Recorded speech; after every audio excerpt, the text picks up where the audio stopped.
March 14th, year 2005. We're here with our veteran, Frank Elmer Pearce, from the United States Navy. And we're at the offices of the Retired and Senior Volunteer Program, 15945 Canal Road, Clinton Township, Michigan. My name is Jim Pachuki and I'm the interviewer today. And our videographer today is Marie Abdallah. Morning, Frank, or good afternoon, Frank. Good afternoon. Why don't you start by giving us a little background about where Frank was born and when? And I was born in South Haven, Michigan on March 31st, 1923. I grew up in South Haven, a small town on the west side of Michigan, Lake Michigan. Went through grade school and high school in there, played football, did most of the things young kids do. And in 1940, when the National Guard was mobilized, we had a National Guard unit with a horse cavalry unit that went to Fort Leonard Wood, Missouri. The state of Michigan reinstated what they call the Michigan State Troops. The Michigan State Troops was originally formed in 1917 during the First World War to supplement the state as a home guard unit when their National Guard was organized at that time. The Michigan State Troops eventually turned into the Michigan Constabulary, which eventually turned into the Michigan State Police. When the Michigan State Troops were formed in 1940, I joined the Michigan State Troops. I was 17 years old and still in high school. And upon completing high school in June of 1941, I enlisted in the regular Navy for 6 years. I was inducted into the Navy in Detroit, Michigan. And from Detroit, Michigan, I went to Great Lakes boot camp. I was in Great Lakes during the summer of 1940, and upon completing boot camp, I took my aptitude test and I was accepted for a machinist school. And I was sent to Dearborn, Michigan at the Ford Motor Company for the machinist school training by the Ford Motor Company employees. Our barracks were right on the Ford property at the River Rouge, and we were transported around to the whole plant, and our instruction was taken there. During our time in Dearborn, the Armistice Day parade was down in Detroit, and it precipitated an Armistice Day parade in Detroit. And at one time when we had an inspection at the Ford plant, Mr. Ford himself inspected our troops that was there at that time. It was quite interesting. I was at the Ford Rouge plant when the Ford War broke out on December 7, 1941. It happened to be that I had my duty weekend. We used to get every other weekend off, and that was my duty weekend. And that night I ended up with a gun on my shoulder patrolling the Rouge River. Quite an experience, and it was cold. And oh, sure. After completing that training, I went back to Great Lakes to what we call a receiving ship, and I was assigned to the fleet. And from there, I was sent to Norfolk, Virginia. And for Norfolk, Virginia, I picked up was assigned to the USS Savannah, which was a light cruiser. That was at Bermuda, and we went there on a transport to Bermuda, and I got aboard the Savannah around March of 1942. In 1942, we patrolled mostly the eastern Caribbean because the French VC government had warships in the French West Indian Islands of Guadeloupe, and there was another one, I can't remember the name of it right now. And we bottled those ships up so they couldn't get out of there, and we patrolled up and down the the western Atlantic coast. Okay. We eventually went back to Norfolk and had some repairs done and overhauls, and we prepared for the invasion of North Africa in 1942, in November of 1942, and we participated in the Operation Torch. Okay, before we get too deep into that, when you were trained as a machinist mate, what kind of things did they teach you how to do?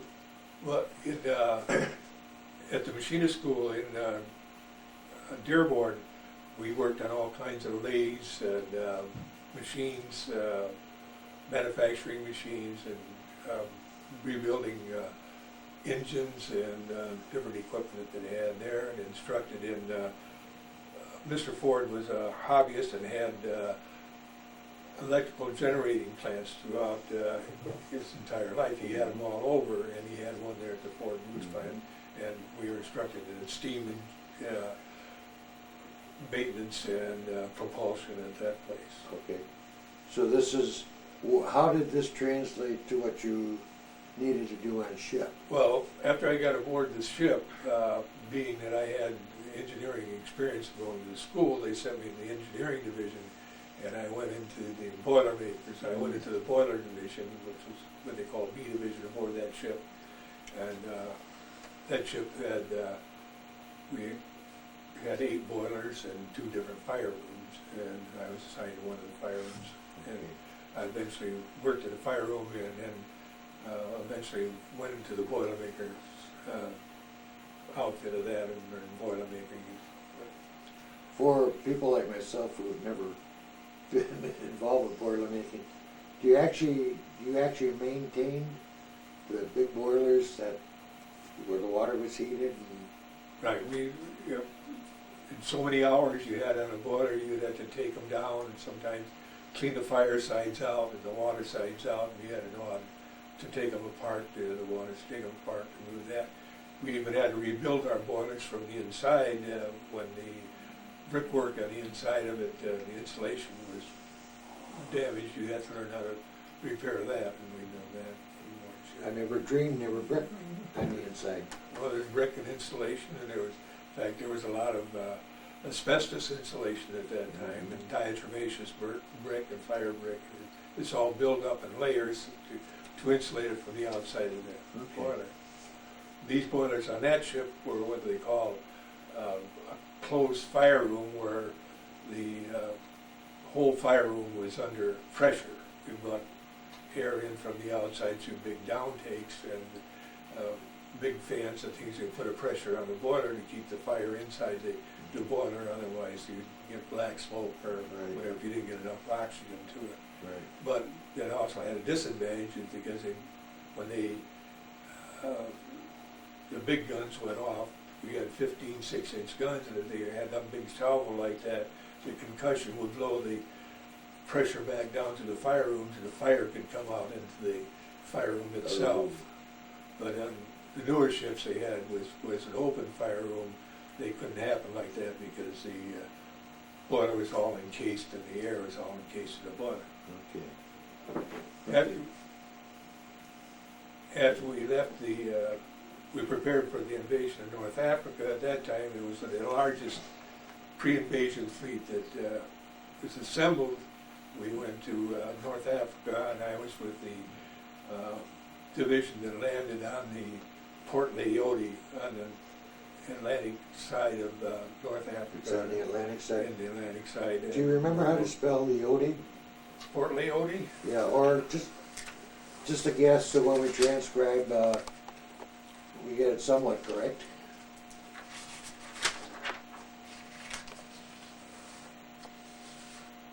I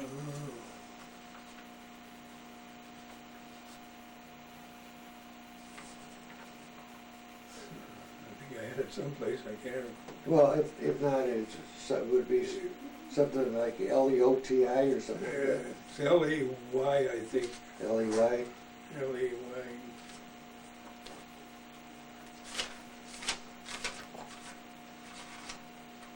Well, we can Yeah, I do. look at a map and We worked off of the Northern Attack Group there at General Lucian Truscott's division, and the landing there, and used our 15-inch guns for working on the gun emplacements that the Vichy French had at that time in that area. And our scout planes, we had 4 scout planes aboard the Savannah, which was old planes, and we used them mostly for scouting out in the open water. But at that time, our scout planes ran out of aerial bombs, and they took the depth charges and altered the depth charges so that they would explode on contact, and then they used those against the tanks in the area when they were flying. It was quite an experience for the Ingenious, yes. How, what were they, these catapulted off? Yeah, catapults. We had 2 catapults on one on each side, forward and starboard on the rear, on the aft part of the ship, and that's where the hangar deck was on the aft part of the ship. We had 4 planes assigned to us, and when they'd land in the water, and then we picked them up by cranes and put them back up on a catapult. Okay. But it was quite an experience for them to be bombing tanks with depth charges. They had quite an experience.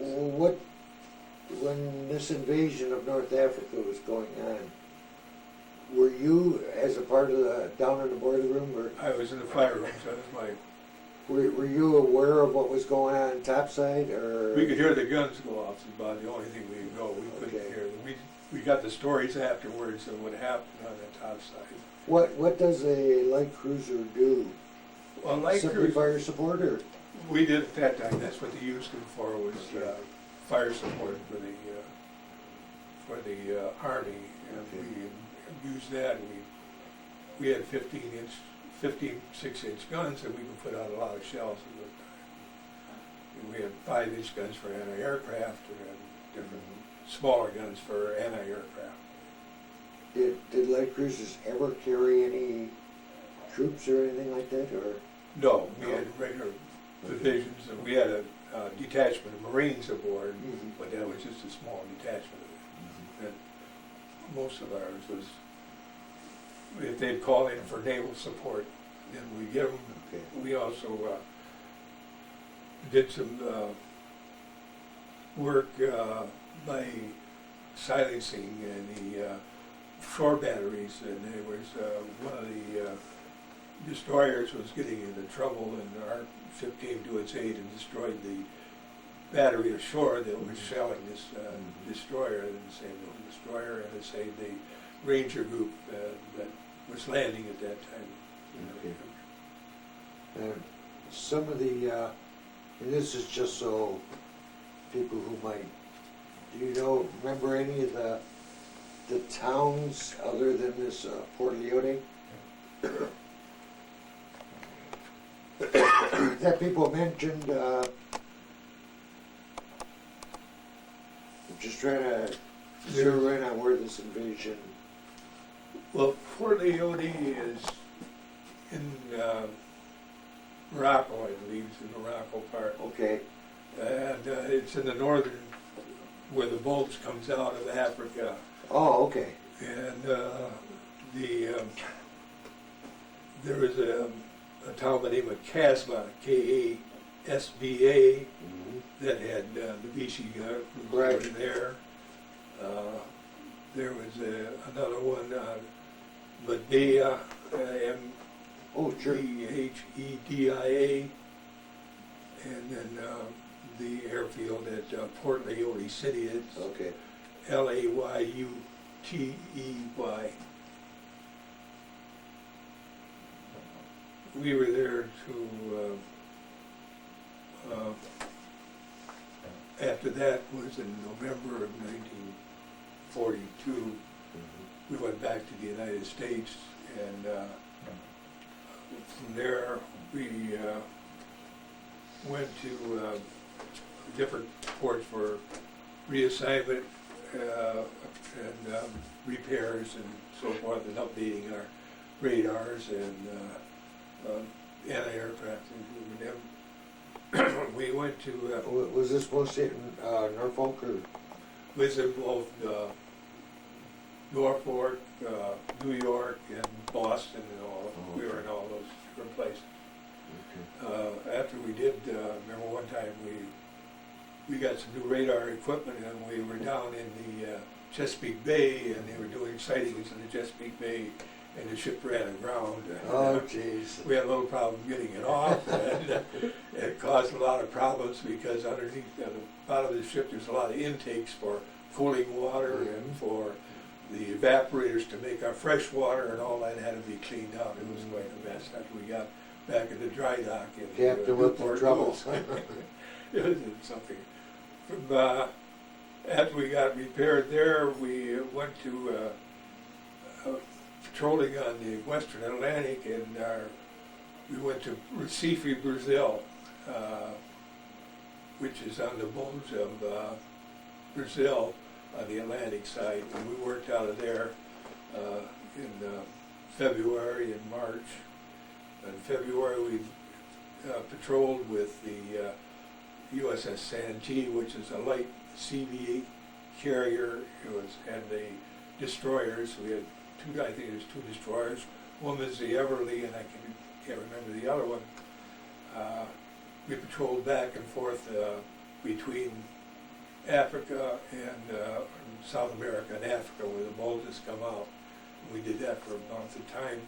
And in March 11th, 1943, the Santee spotted a German freighter coming up, blockade runner. The blockade runner, the Everly, and our ship, the Savannah, went to investigate, and we shot over the bow. They stopped. Their crew abandoned ship. The Everly sent a boarding party over, and our ship sent a boarding party over. And as the Everly got close to the German ship, it exploded, and there were 6 men killed off the Everly, and our boarding party boat picked up 3 of their crew that survived the bombing. And we brought the prisoners back to the Savannah. We were the largest ship. We brought 72 German prisoners back, and it just happened to be that the compartment I slept in was the lowest compartment on the ship and the furthest compartment aft, and so they made that the jail to keep the prisoners in. Right. And I was deprived of my sleeping quarters at that time until we got back to the United States, and we had a hot bunk with other people that had on different shifts. Explain hot bunk. I know what it means, but Well, hot bunking is that when one person gets off a shift, their bunk is empty, so you use their bunk to get on. We could get down to our lockers, which were in this area, about once a day, and they let us go down there to get a change of clothing and different things we had to have in our own bunk. But, it was an experience until we got back to the United States with these. And the German prisoners didn't like our food at all. what, when you were down there, patrolling down there in this, around Brazil and so forth, what, were you mainly going after freighters, or were you trying to keep the German warships from? Well, it was everything. We didn't have too many German warships we knew of, but there was raiders down there, German raiders, which were disguised as regular cargo ships and things. But we never ran across one of those. We heard about them, but we never ran across any of them. They were patrolling the South Atlantic and through the Indian Ocean around the Cape, around the Indian Ocean. But we just happened to run across this one blockade runner that was coming up from, and it had a load of rubber on it, I remember, because we got to go topside after the ship went down, and we could see the ship go down, and all this cargo was floating on top of the water. One time down there when we was on that patrol, one of our scout planes got lost and couldn't find the ship on the way back, and had to land on the ocean, and it was there overnight, and just happened to be that the gunner's mate that was aboard that ship, he had a brother aboard our ship, and he was really worried, but we found him the next day, and we recaptured this, or got him back aboard ship. That's interesting. You wouldn't really guess that somebody would get lost like Yeah. that, but in the big ocean. Well, it got dark and you can't see, and Right. you have to land on the water. For the cruiser, you have to land on the water. You have to make they turn the ship so that there's a smooth part behind the ship so that Mhm. the planes can land on that smooth ship, Right. and they pick them up with a crane. Okay. So we had, it was quite an experience down there. Yeah. After we came back, after that, we went back to the United States, and we prepared for the invasions in the Mediterranean. We prepared and we went to the Mediterranean.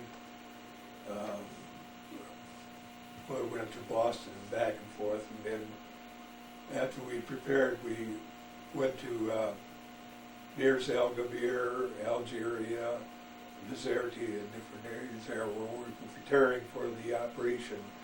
I think it's Husky had landed in Salerno, Italy, Okay. and we assisted in the landing of the troops at Salerno, at Gela, G-E-L-A. G-E-L-A.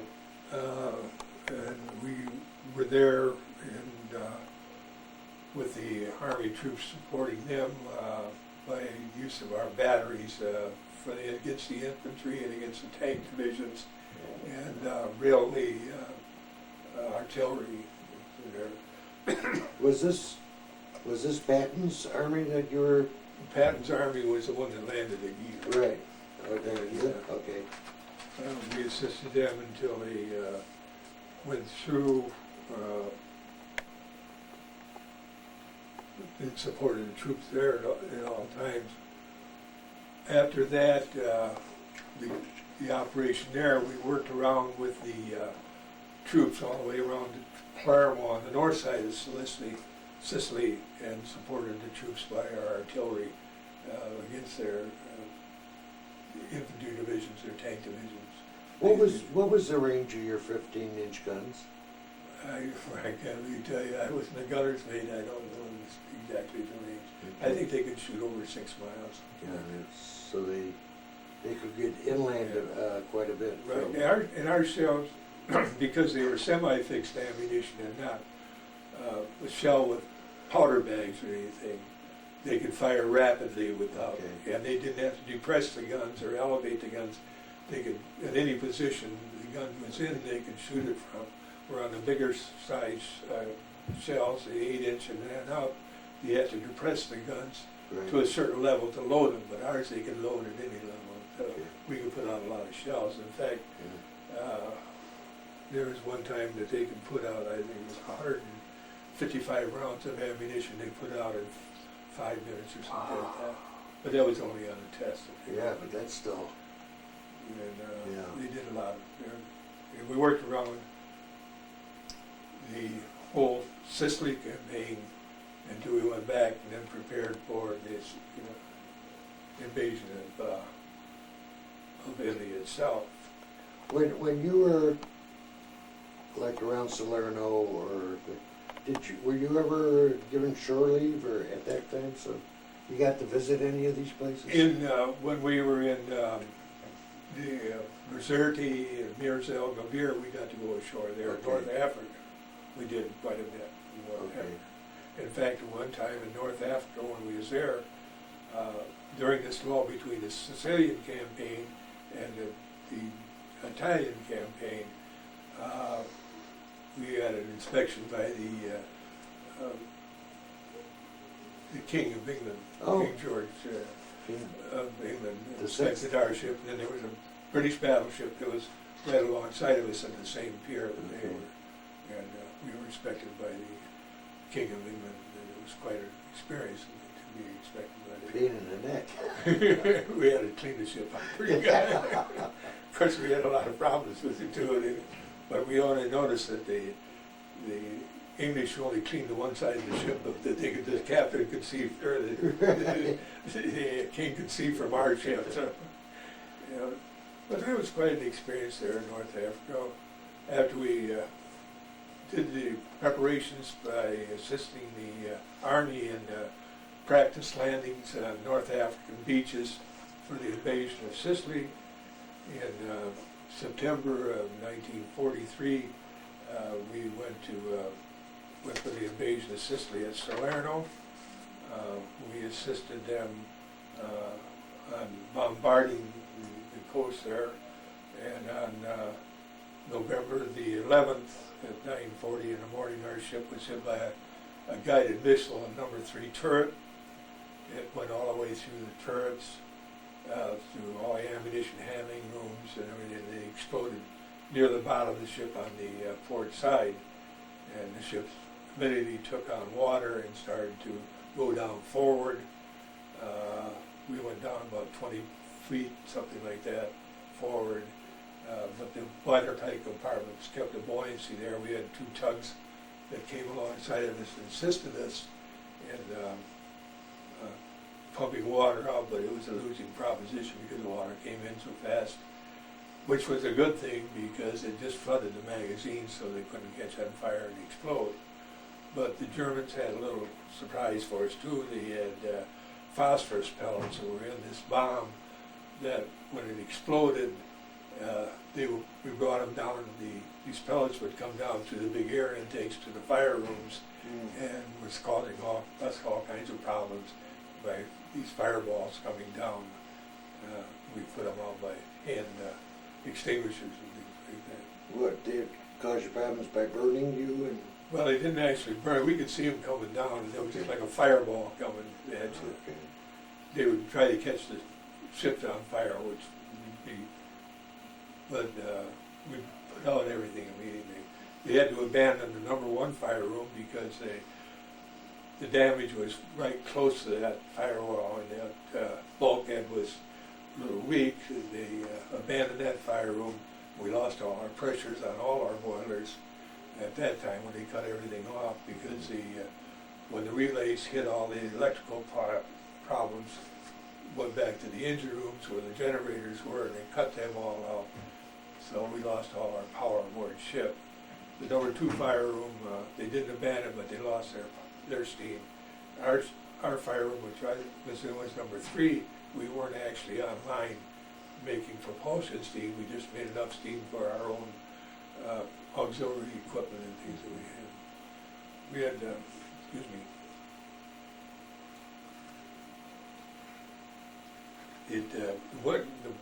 ship went down so far forward that water was coming back up through our drain lines up into the fire rooms where we had drainage that from the steam that evaporates and makes water, and it drained back down to the bilges back into to the sump pumps in the engine room, but the water was backing up, and I remember talking to my friend who was standing alongside of me when we were checking the water, and says, I don't know, but I'd rather go down on an even keel.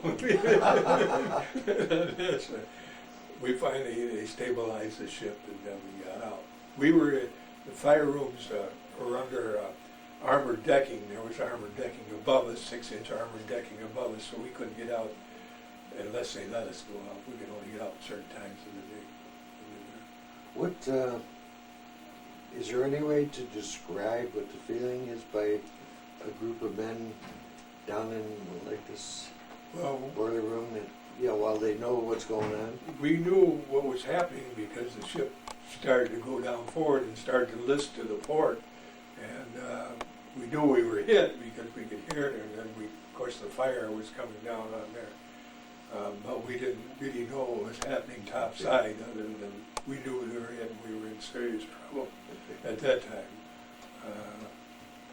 But the damage control units were trying to fight the fire and trying to get the men out of the number 1 turret, number 2 turret.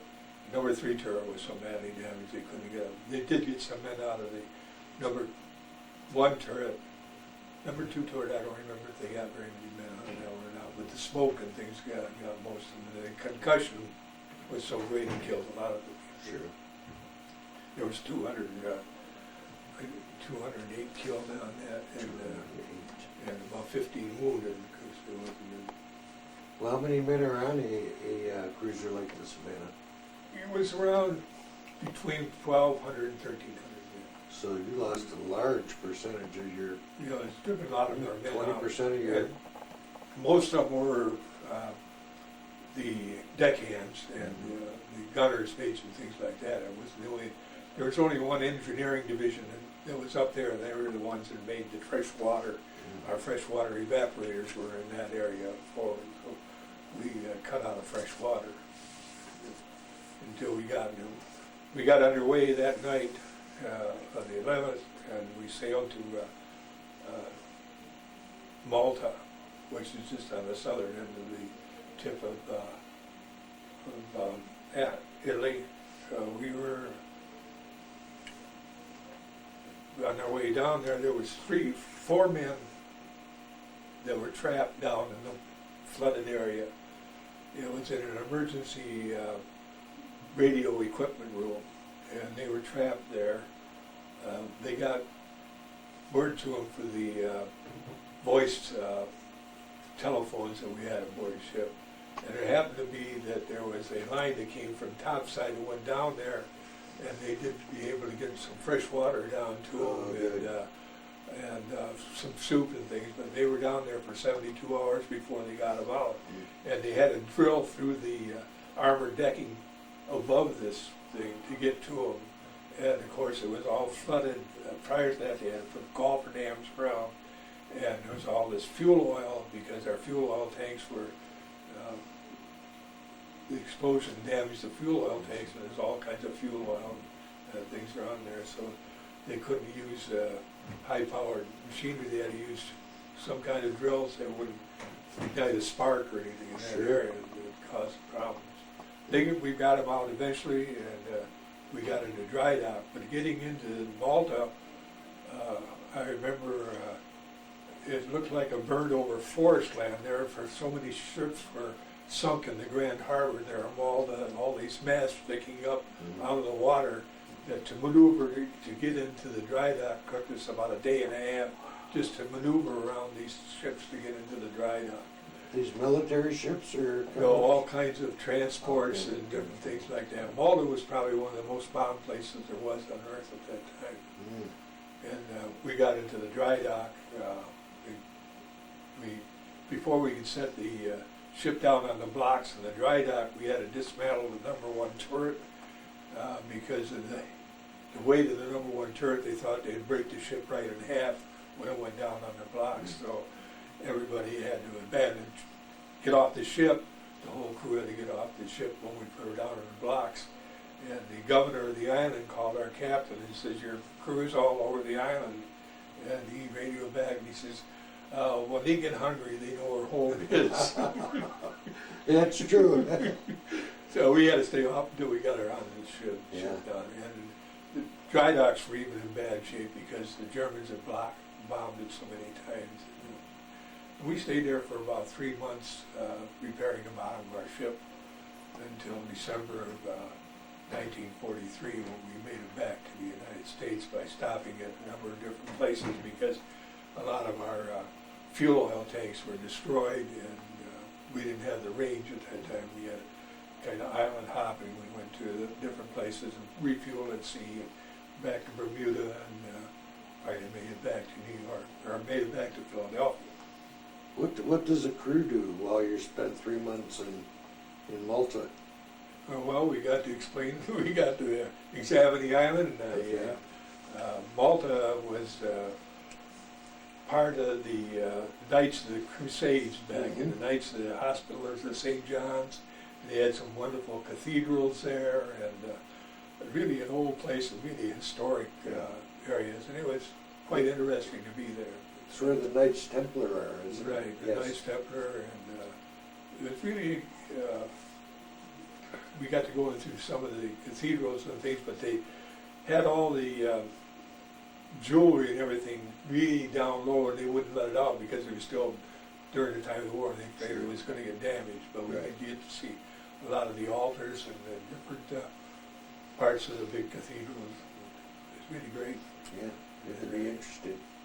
We finally got back, when we got back to the United States, they disbanded the crew. Well, they took all the crew off except the skeleton crew, and we were sent to different places. I was sent to, after leave, I was sent to Norfolk again, and they were making up crews for destroyer escorts, which is about 1/3 the size of the Savannah, and only had 2 5-inch guns, and so it was a lot smaller. It only had 2 fire rooms and a boiler, 1 boiler in each fire room. And it was quite an experience going from a large ship to a smaller ship. We did another, after we had our shakedown in Boston, we put the ship in commission out of Boston. Was this a new ship? A new ship, brand new ship. We put it in commission, I think it was in June 6, 1944. We put it in commission, and we did our shakedown cruise. We went back to Bermuda for our shakedown cruise, brought it back to Boston. Then we took a convoy across back to Xerdi again, and came back to the United States. And at that time was late in 1944, and these ships were built mainly for anti-submarine duty. And our squadron, we had 6 ships in our squadron, was sent to the Pacific. And we went through the Panama Canal. We went to Galapagos Islands for refueling, and I remember in the Galapagos Islands, the fellas, we were out in the harbor getting threw some lines over the side and do a little fishing, and we caught enough fish, some nice red snapper, and we had a nice fresh red snapper for 2 meals. Excellent, excellent. And it was really good to have good fresh fish. Oh, sure. Then we island hopped from there down to the South Pacific because the ships didn't have that great area to go. We had island hop, and we got, I remember one time we stopped at one of the islands down there in the French Society Islands, and we took a load of aerial torpedoes and had them put them on our decks, so because the aircraft were running on aerial torpedoes, and we had to transport them over to New Guinea. We got to stop at some of the beautiful islands over there. They're really pretty, those islands are really beautiful. We went to New Zealand at Hollandia, New Guinea. Okay. And we were in Hollandia, New Guinea, when an ammunition ship blew up in the harbor when we were there, which destroyed a couple of ships that were alongside of it. But we were far enough away that all we got was a little bit of the flying shrapnel from it, but didn't do that much damage. What was the name of your destroyer escort? It was the USS Thomas F. Nickel. Thomas F. Nickel. It was a DE-587. Okay. It was named after somebody out of Lansing, Michigan. It was a war hero out of Lansing, Michigan. The ship was named after. And after we was there in, I think it was Thanksgiving Eve, 1944, I got a letter from my brother, and the postmark to the letter from my brother was the day before, and I knew that he had to be real close to the area. Sure. And I got permission to go ashore. I got it when it was the mailboat. Got to go ashore on the mailboat, and I went to the naval post office there, and they were closed because it was New Year's Eve, and I went to the Red Cross, and there was nobody there, so I didn't find him. I was only about 6 miles away from him. Oh, I found out. No, I didn't get to see him that time, but then we... was he also in the Navy? He was in the Navy, but he was in a beach party base. They were ones that went in with the first invasion fleets, then they'd guide the ships in the landing crafts. And he was a radio man. After we went to, we made some convoys up to Leyte, where we were based out of, mostly the island, Leyte. We made convoys up there. One convoy we took up with was Army cranes and barges, and it was so slow that we left harbor there at Hollandia, New Guinea, and the next morning we could still see the Hollandia New Guinea. It was so slow. It was really a slow moving convoy. Do you remember how to spell Landia? Hollandia New Guinea? Yeah. I think it's Hollandi. Okay. That's good. Just when we do the transcripts, we. And we did a couple of more convoys between Hollandia and Leyte with other crews. And one of our convoys, we got into an accident with another ship, and they damaged about 6 foot of our bow. We went into Leyte, and we tied up alongside of a repair ship that was repairing us. And my brother was on a transport ship that was right behind us. He noticed the number of the ship I was on, and he got over and come aboard my ship, and I met him in Hollandia, New Guinea, or in Leyte, the Philippine Islands, in 1944. Beautiful. And of course, he took all my underwear and clothes because he lost his sea bag. Sucker. Brothers are like that. So we had a nice reunion and then, and got to see him at that time.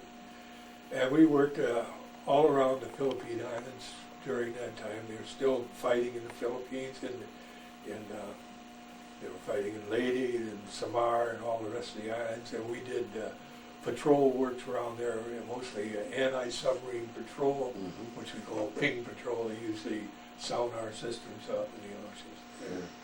And one of our patrols we were doing out there, we were sitting on a fantail with a bunch of the guys, and this one fellow, we were splat, and he falls over on the deck. He got hit by a sniper because the Japanese would float on rafts and things like that and take pot shots at the patrol boats that were out there. We thought he got hit.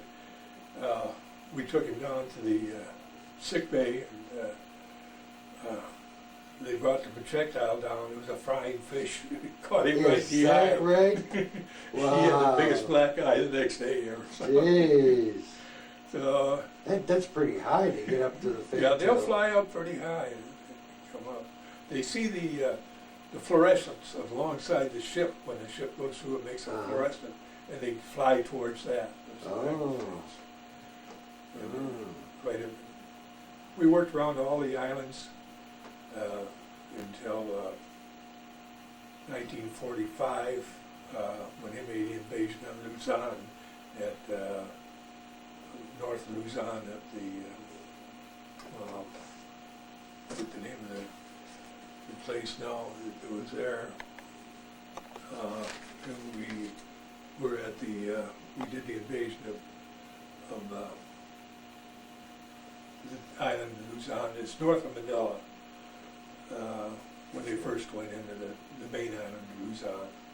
I know they went into a town called Balintawak, I think. But I don't know if that's... This is the Lingayen Gulf. Oh, the Lingayen Gulf. The Lingayen Gulf. And that's the first time that they used the kamikaze planes as masts. And we didn't get hit, but one of our sister ships got their mast taken off by a kamikaze. And they also hit some of the transport ships out there, and they hit some of the ships that they were taking some of the prisoners of war that they got back off of there was a prisoner of war camp that was just north of Port there that they got back, and some of those men were even killed then by kamikazes. You never witnessed anything of a kamikaze attack, did you? No. I was always down below on the fire at times. We got, during the lulls in the battle, we got to go topside and look around at different times, but when the battles were really going on, you never got a chance to do very much. Right. You could hear them firing and things, but you couldn't see too much. How did it feel when they were firing the big guns? Well, like when you were on the Savannah. You're down there in, close to the bottom of the ship.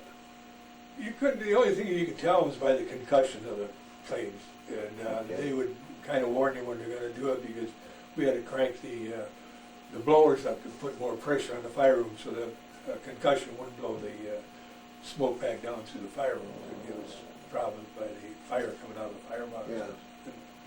It was, you could tell that they were fired. You could feel the 5-inch guns were right above us, and they have air compressors, and we had big air compressors on there. That when they fire, they shoot air through the guns, the breech of the guns, and it cleans out all the debris in the guns. Oh, okay.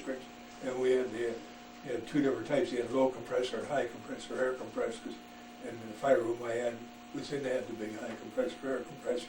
And we knew that they were firing because those air compressors would be running all the time, cleaning out the guns. Well, you know, I've heard that when a ship would fire a broadside, you know, it would actually move back in the water 6, 8, 10 feet, whatever.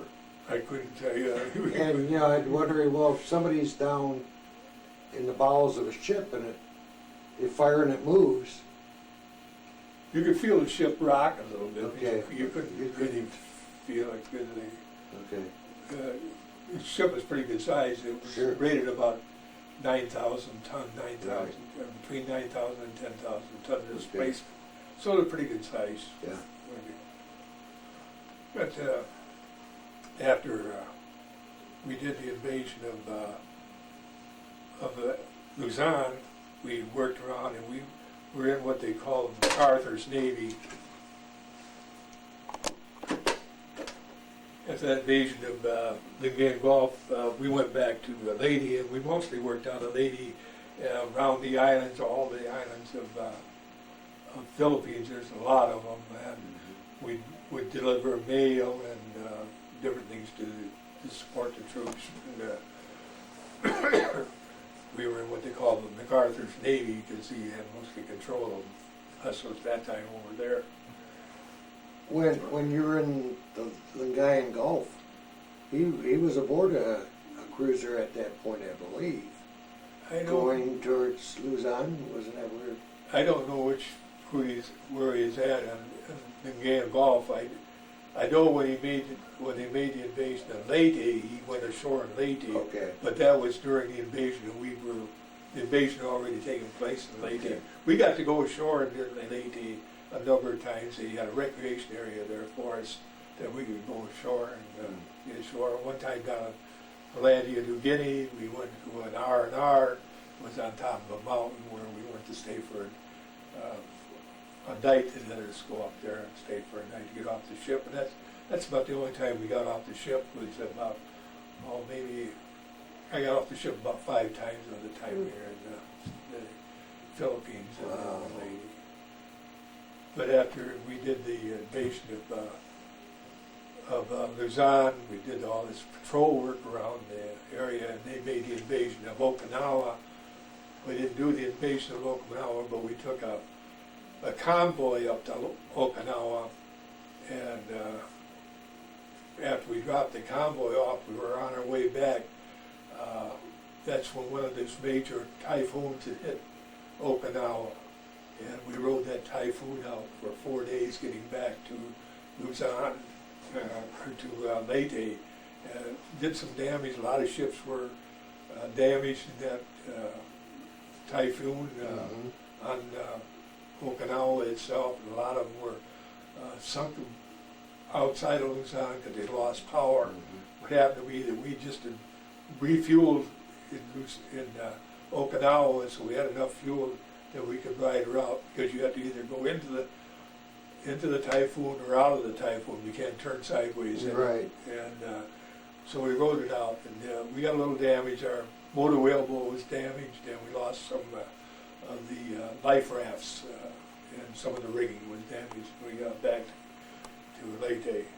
This is the typhoon Halsey got in trouble Right, for. It was the second typhoon, not the Second, first typhoon. yeah, There was second 2 one. typhoons that hit. We got on it. It was the one that the Japanese were praying for their great wind to save them, Okay. and it didn't save them. It did a lot of damage. Right.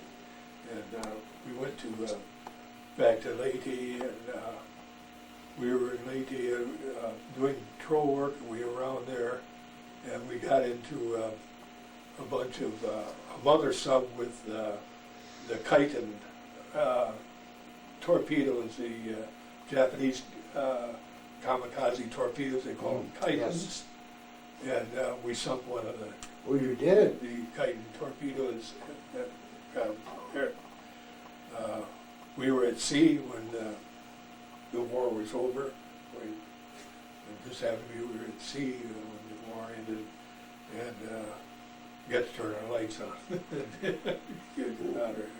When you heard that the U.S. had dropped an atomic bomb on Japan, did you have any concept of what that meant? We had no idea why the war ended, really, other than the war ended until we got back to Leyte and they give us the information that they had dropped these super weapons that they had, and the one and then the next one that ended the war. But we didn't. We stayed in the area after the war was over until the first part of December of 1945, when we started making our way back to the United States, island hopping on the way back to the United States. We stopped at a number of different islands on the way back. We stopped at Pearl Harbor on the way back. Got to go ashore there. Did you? You had fun there. I got back on the United States. Yeah. We came back to the mainland in California. We stopped at a port called Port Hueneme, and Fort Hueneme was an ammunition dump, and they took all our ammunition out. We had 5-inch ammunition. We also had torpedoes aboard that ship. We took all our ammunition off. Do you remember where that was? Was it around Los Angeles? It's north of Los Angeles. North of Los Angeles. North of okay. Los Angeles, and we went to. We took all our way off, and we went to Long Beach, Okay. which is outside of Los Angeles, and we stayed in Long Beach. At that time, we had leave in December of 1945, and I came back to Michigan for leave, and by the time I got back to the ship, about half our crew was gone because they had accumulated so much time on the old point system that they got out. Mm-hmm. And as soon as I got back, because I was in the regular Navy, I had still 2 more years to go until 47. They transferred. I went to San Diego, California, to a school, material preservation school, where they were putting the ships out of commission. And we went down there, and I went there for, I think, 2 months, and then came back to the ship. It was still in Long Beach, and we had lost so many of our crew. By that time, we couldn't even get underway. We had to be towed from Long Beach to San Diego. Oh, jeez. And we started putting ships out of commission down in San Diego until that ship was put out of commission. Then I got transferred to another DE, and I was only on there for about a month until that DE went out of commission. And then they put us in what they call a Pacific Reserve Fleet, and that's all I did until I got discharged, was putting these ships out of commission. They were enclosing them in like plastic wraps, and the guns were all put away, and all the machinery was oiled and put under thick coatings of things, and they had dehumidifiers that they put aboard the ship to keep the humidity down so it wouldn't rust. And we did that for a year and a half until I got discharged in 1947. In 47, I was discharged, came back to Michigan, and I didn't know what to do. I went to work for a small machinery company, 47, and I happened to be that I had a brother-in-law that was a Michigan State Trooper, and I happened to, just about that time, they opened up a school for the troopers, and I applied for the Michigan State Police and was accepted. And in January of 1948, I went to the trooper school up in Lansing and went and started my career in the state police, which lasted 25 years. And what posts But I went Or to some of the posts you were some of the at? posts. I went to, after I got out of recruit school, which was at East Lansing, the headquarters of the Michigan State Police were in East Lansing at that time. Our school was there. I got assigned to Iron Mountain up in the Upper Peninsula. Iron Mountain, I went to Marquette, Michigan, and I was assigned there for a while. From Marquette, I went to Paw, Michigan. Was there for about 9 years.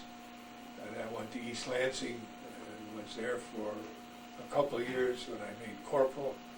And went to Romeo. And in Romeo, I was there and was promoted to 1 grade as sergeant. And I was there for about another 9 years. And I was promoted to the top rank as sergeant and was transferred to Bridgepoint, which is up by Saginaw. And I took my retirement in 1973 from the state police. So you've been retired a good long And time. I retired out there, and then I went to work for the county after that, in the court system, Macomb County. Macomb County? And Okay. I worked there until until I was 66. Mhm. Until I retired finally. In 60, when I was 66. Did you have family? I married a girl from Paw, and I had 2 children. One girl, a little older, she was in education, and I have a son that's is in economics, and he's an expert now in international banking and insurance, and he's with a group that he travels all over the world and advising different companies and things like that, and insurance and international banking. Excellent, excellent. They have 3 granddaughters. One's a pharmacist, a doctor pharmacist in the Chicago area. Another one that's going to Albany School of Pharmacy is getting her doctorate in pharmacy. And I got a younger one that's still in elementary school. And 2 grandchildren, grandboys. That one just graduated from Western, and he's in accounting, and I got another younger one that's still in the middle school. Okay. And they're a nice family. Sure, nice sized family. You know, In the biography that you submitted, you show things like awards that were received, and I recognize some of these are unit citations. You've got the Europe and African Middle Eastern campaign and 3 battle stars. Can you tell us what battle stars mean? the battle stars were the invasions that we made at North Africa, Sicily, and Salerno in the Pacific, in the Atlantic European theater. Okay. In the Pacific theater, the battle star was for the invasion in Luzon. Luzon. And we did get the Philippine presidential citation and the Philippine victory medal there while we were working around the Philippines. Because mostly what we did in the Philippine Islands was work around the Philippines all the time. Our ship got the Legion of Merit the Savannah got the Legion of Merit, the captain, for the work we did around Salerno and Sicily in that area. So we got quite a few. We got combat action ribbons for our combat with the torpedoes, with the human torpedoes, and our invasion of Africa in the Philippines.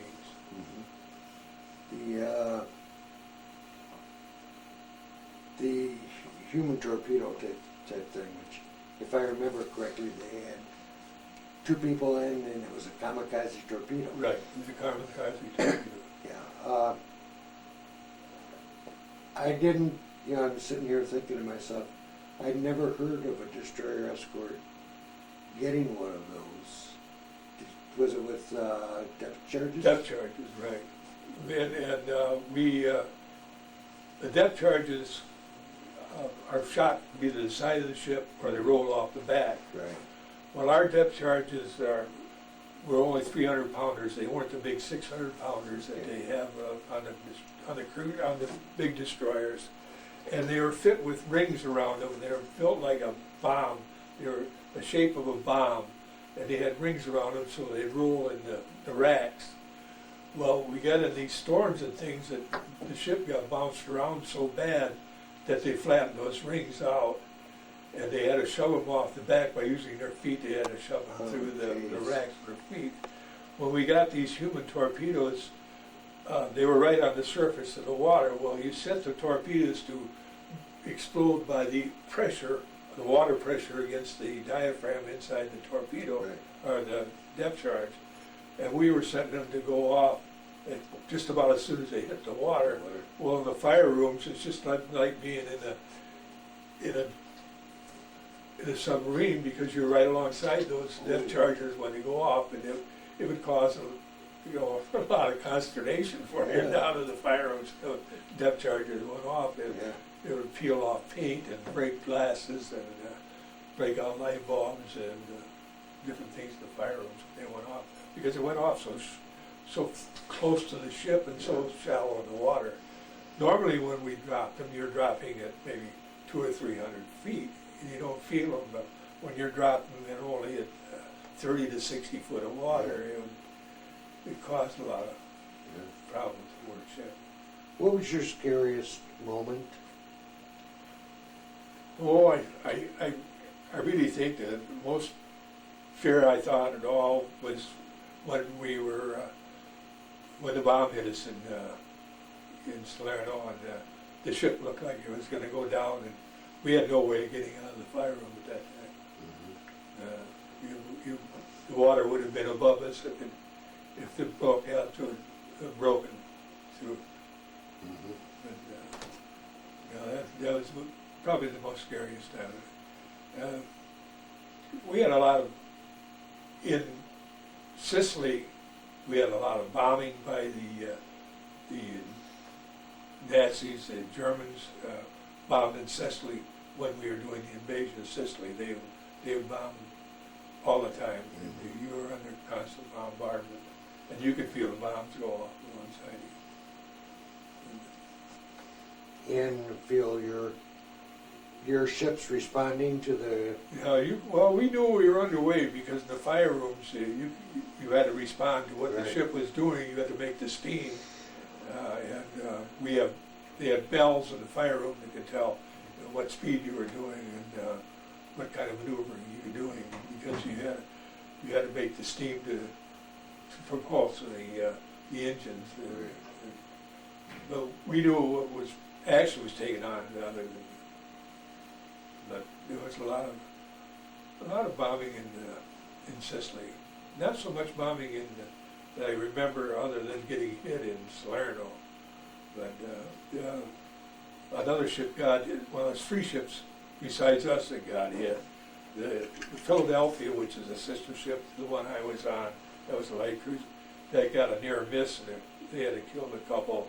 The HMS Forespite, which is a British ship, was hit right down to a stack and blew out a part of the bottom. And a destroyer was hit by one of these guided missiles and was sunk at the same time in Salerno.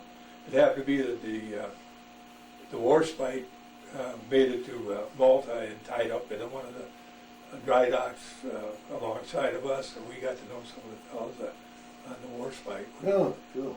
And it was quite interesting to talk to them. Sure. I got to go aboard, and I got to be there when they hoisted the main brace. I got my shot of wine rum aboard. You betcha. You betcha. So it was quite interesting. That's one tradition the British have that right. American sailors wish they we didn't had. have. They'd have to, and they used to save their rum until they got a little bit. They could save it. Right. Okay. We've come to the point where I don't know if I have any more questions. You have any questions, Marie? Anything else you'd like to add for the record here, Frank? No, I had no regret that I spent my time in the Navy, and I've had no regret any time I've done the Navy or the state police or whatever. I've had a good life. Well, I will say one thing, they sure gave you a lot of travel, didn't they? They did. I talked to most people, and either they were in the Atlantic, the Eastern European theater, or they were in the Pacific Right. theater. And I just happened to be that I got in both theaters and got to see a lot of the world. Well, not only that, but you got down to South In America. South America, we got to shore. We got to shore in South America quite a bit. Oh, did you? Yeah, Yeah, Recife, Brazil, okay. and got to see a lot of the beautiful things down there. I remember that in Recife, they had, well, you go to most places, they have things to sell, but they were, and they probably can't do it now, but they were catching butterflies, so South American butterflies, huge butterflies, and they put them under glass. Beautiful things that they had down there. It was Yeah. quite a place down there. I mean, I think of the places you've been. There was quite a few of them. I have my little logbook here. I got them named all the different places I've been. I just never called it up to see all of them, but there's a lot of islands that we stopped at for refueling and never got to go ashore at. But just the time you spent on the water. Yeah, I mean, you know, we had to put a lot of time. yeah, it sounds like you spent somewhere between like 3 and 4 years total For on the water.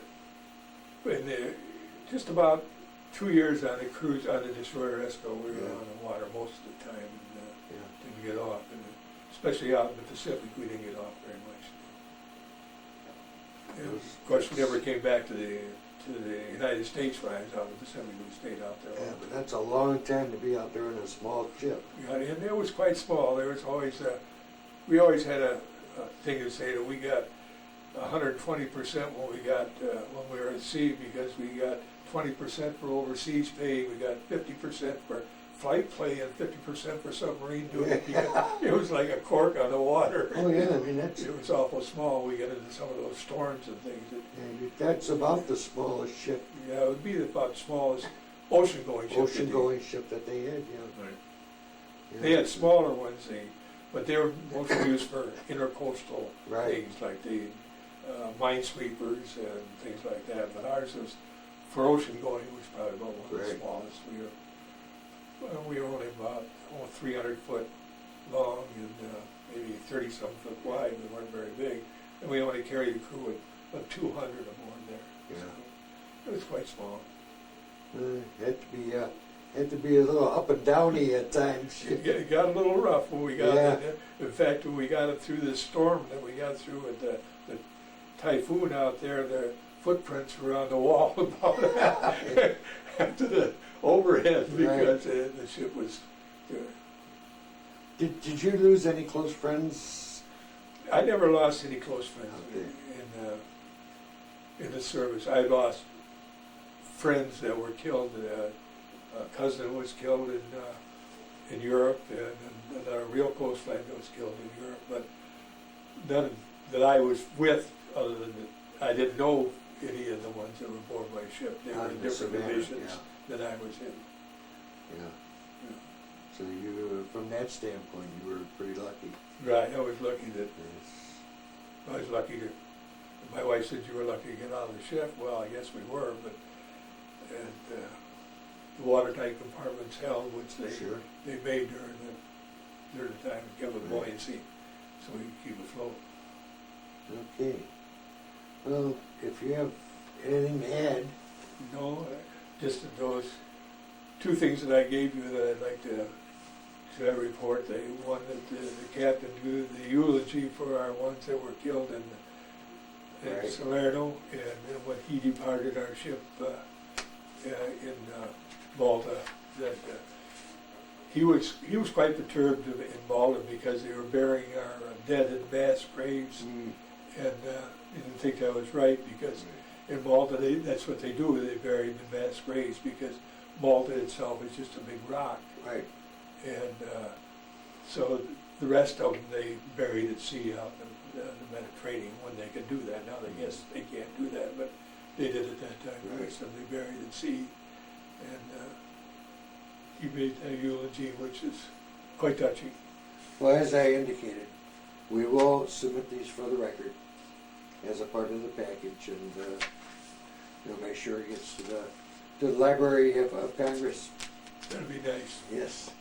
Okay, well, if I think that's, if there's nothing else, then I'd like to thank you for coming in today, thank you for this interview. and Thank thank you Marie. for your service, and, All right. thanks for